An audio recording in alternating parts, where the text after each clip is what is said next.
when the awakening happens or you start to work with Shakti, there's typically like a 2-year period. A lot of texts will call it a purification period.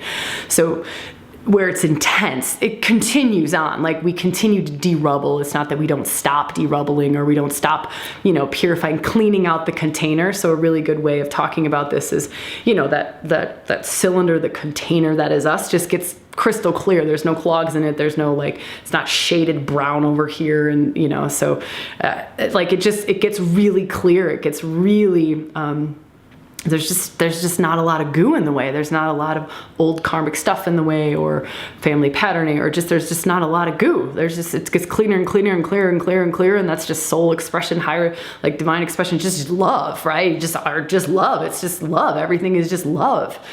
And you become this beautifully clear container for that. And that's kind of what Becca's talking about here, is when you get to a place of you've derubbled, and she's talking about a certain area of the body specifically, but I'll just kind of talk generally about it. Like you derubble and you derubble and you derubble. And we sometimes get like stuck in that almost. And we worked on this actually. And then there's a shift where what's actually being asked is you're actually like being asked to transmit or serve or love or just be, versus this letting go. Let me go do shadow work. Let me go do shadow work. And Becca, I know you love shadow work, right? Like Becca loves the depths. This woman is a fucking witch and she loves the depths. Like, get me in the depths.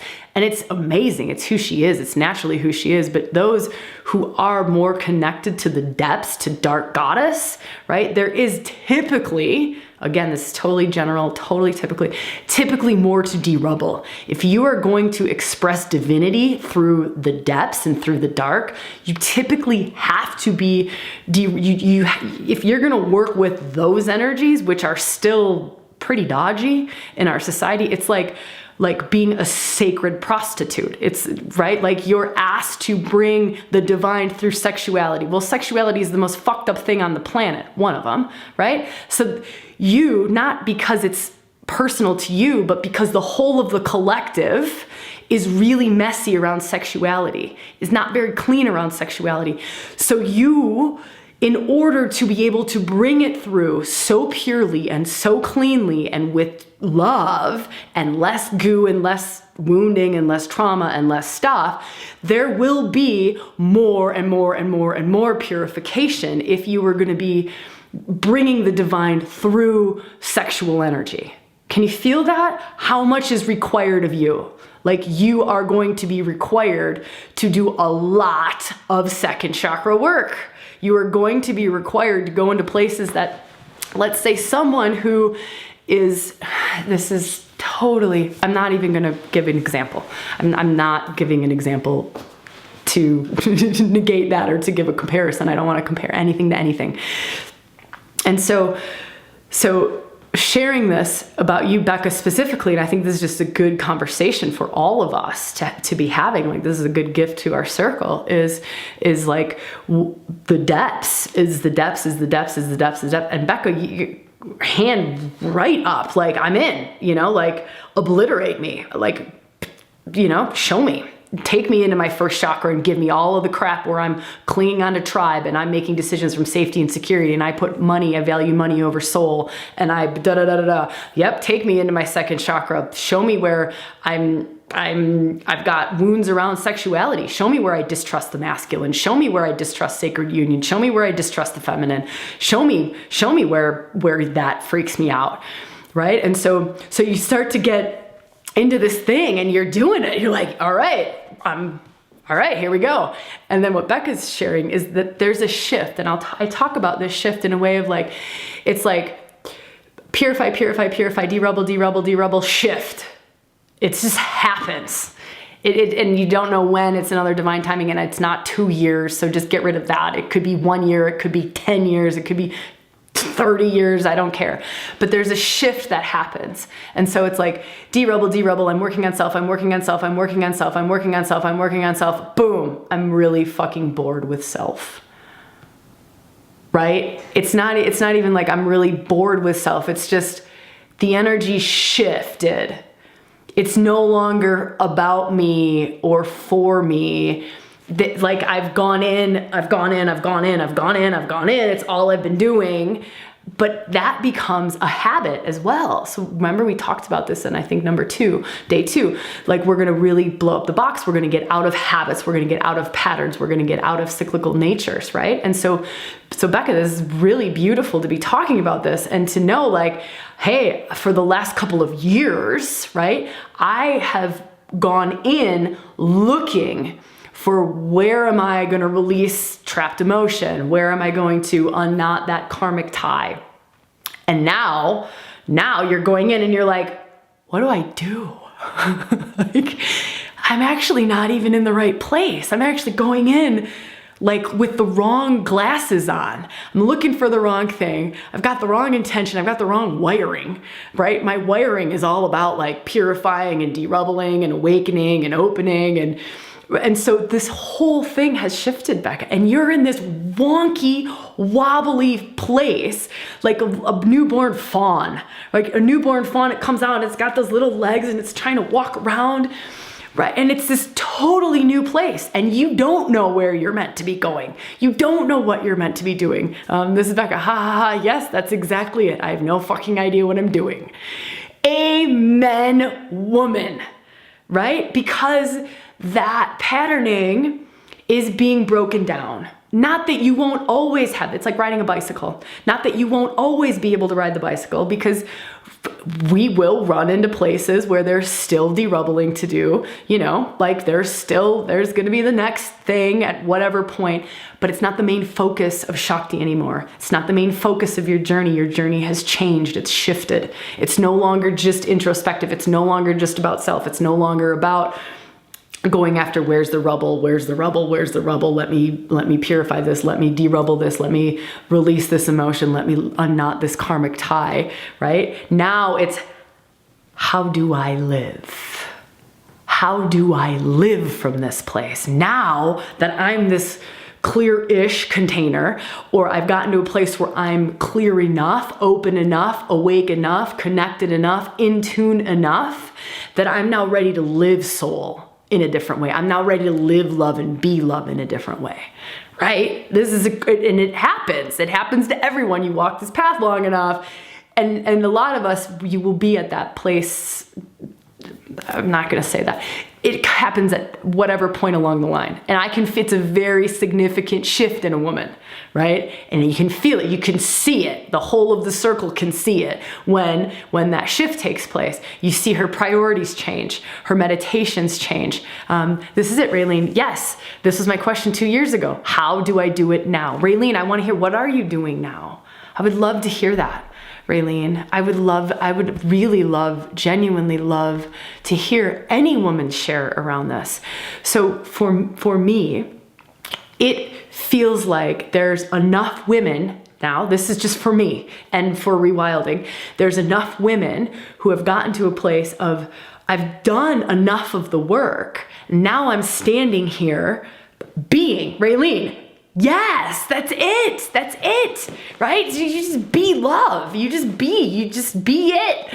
And so for me, all of these new events that are coming up, like these 2 events in Sedona, it's not just about the deep inner awakening, derubbling work. It's how do I live the fullness of the feminine now, right? How do I not just go and dig into reclaim it?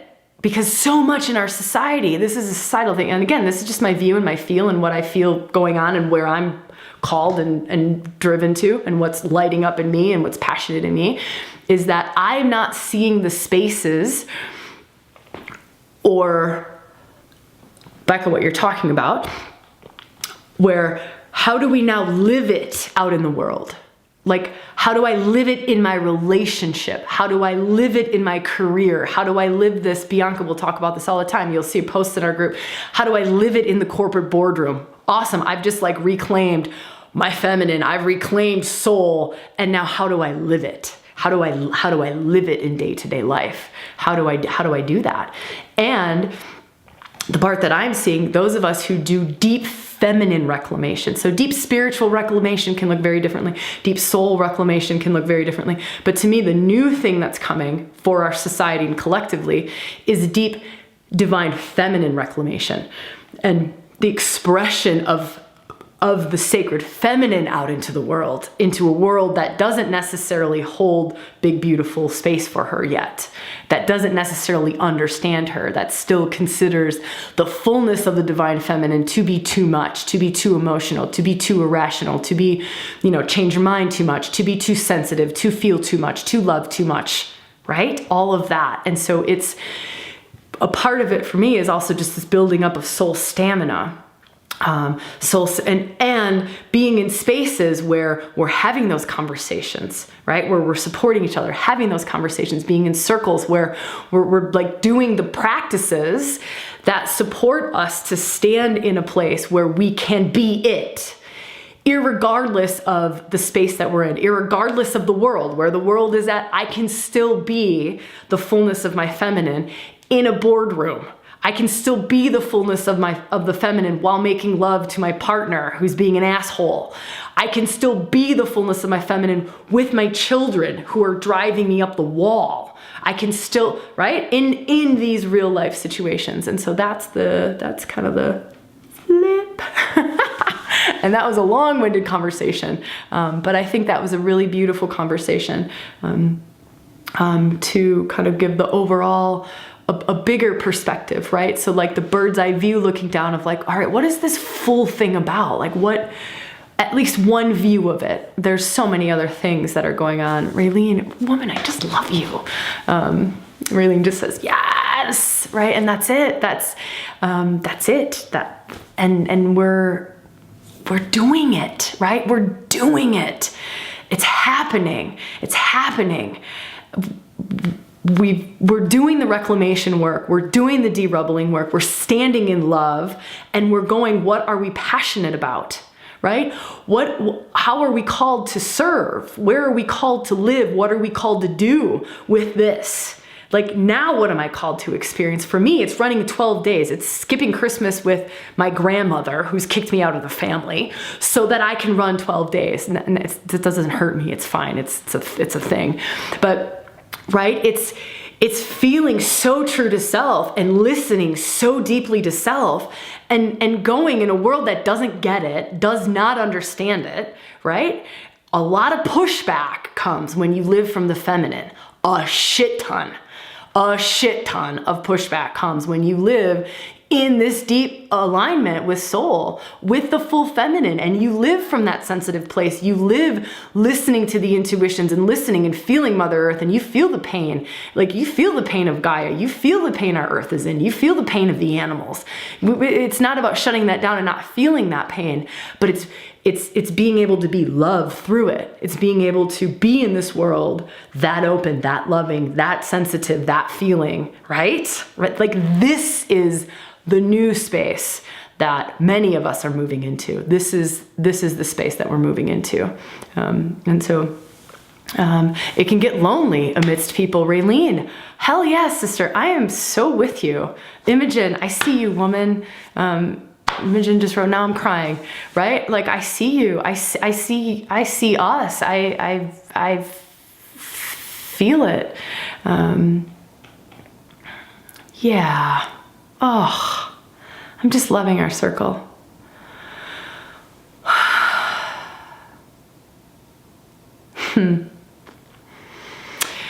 Yeah, just a moment for that. Like a moment to just honor the collective space, what's happening collectively.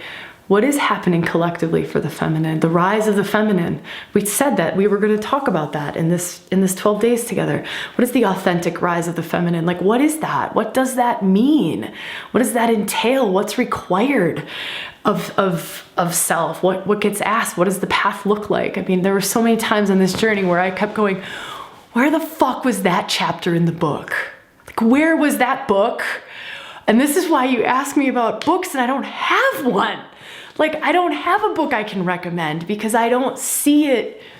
I see that we are creating it, right? We are on the edge of, like, we are we are the ones doing it. You know, it's like, and lots of women who I've sat in circle with, in mystery school circles, so you get like, you're really going in it, and it's like, where are the elders of this? Where are the grandmothers who hold the feminine consciousness? And it goes back to that quote I shared of Marion Woodman. I see you, Raylene. Back to Marion Woodman saying the fullness of feminine consciousness has not been on this planet yet. Right? Like very, very few have ever, and she goes on to say, like, very few feminine saints have ever embodied the fullness of the feminine. So I think this is what we're being asked to do, is like, do the reclamation work, do the embodiment work, right? The full feminine, all 6 faces of the feminine, all the archetypal energies, so we can dance, so we can be, clear out this whole channel you know, I'm not coming from a wounded place or a fear-filled place. I'm just a channel for love and grace in this world, right? And I go where I'm called, and that might be called to save the planet. It might be called to do a 12-day circle for y'all. It might be called to be the best mother raising the child who's going to change the world. It might be called to be the best lover because you're actually like the sacred prostitute for your partner, right? And that then allows them to do whatever they're doing. And so it's not what it is, it's how we do that. You know, Raylene's at being, like being. It's being. And it's also like, yeah. So we're pushing it. We're pushing it, right? Like we're creating it. We're pioneering it. That's what we're doing together. That's part of what this 12-day circle is. Just so y'all know, right? Like that's part of it. You read on there, bringing feminine consciousness into 2020. To me, it's still not here. To me, the fullness of it is not even close to being here. It's not even close to being here. It's not even close to being widely accepted in society. It's not even close to being widely expressed through a single human being on this planet, right?